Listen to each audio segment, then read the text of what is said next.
Welcome to Green History. Today we will be talking about the Qing Dynasty.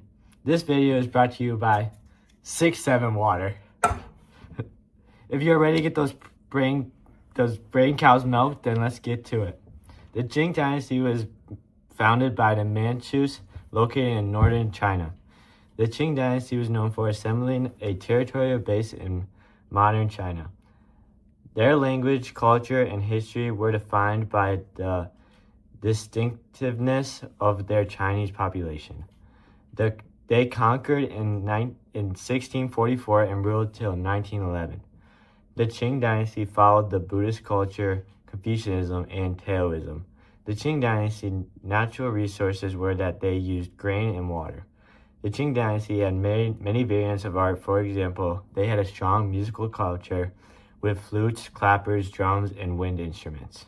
Yeah, okay. These are some characteristics that made the Qing Dynasty massive. The Qing Dynasty established a centralized bureaucracy based on the traditional Chinese model of civil service exams, which helped the government grow. Another was that they had arts under this dynasty.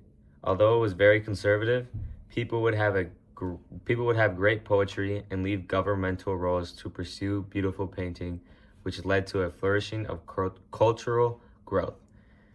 I need a quick little water break. Lastly, they had a diverse range of ethnic groups due to their vast land, and they had different officials representing various people. They also maintained their own cultures within the other places. Like all dynasties, the Qing Dynasty started to decline due to multiple reasons. One of the reasons they started to decline is that the Han people weren't actually leading the Qing Dynasty. The Manchu people were leading it, which led to a lot of inner conflict in the Qing Dynasty. Corruption grew, and with these conditions, like other reasons like population pressures and natural disasters, led to the Opium Wars, like Cardi, and the Taiping and Nyan rebellions in the north and the south of the dynasty, which weakened the dynasty and led to the biggest rebellion, the Republican Rebellion in 1911, which led to the abdication of the emperor in 1912, which ends the dynasty once and for all. Okay, the Qing Dynasty ruled China for nearly 270 years but collapsed in 1911. The downfall was caused by a disconnect between the Manchu rulers and the Han Chinese majority, a weak and corrupt government, poverty, resource struggles, and major belief rebellions like the Taiping Rebellion. These internal conflicts made the empire weak, allowing foreign powers to take advantage of them. Now, comparing this to the United States, the U.S. doesn't have one official religion, but if politics start to lean too heavy towards one belief system, it could create division among the citizens.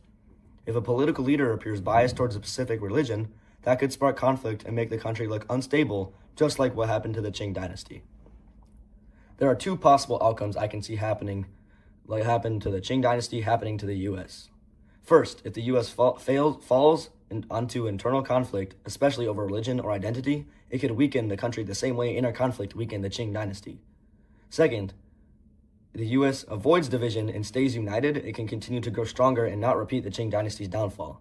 In conclusion, as long as the U.S. prevents major and minor internal conflict with religion and identity, it is unlikely to collapse the same way the Qing Dynasty did. And for those watching, thank you. Thank you. Thank you. Thank you. Thank you.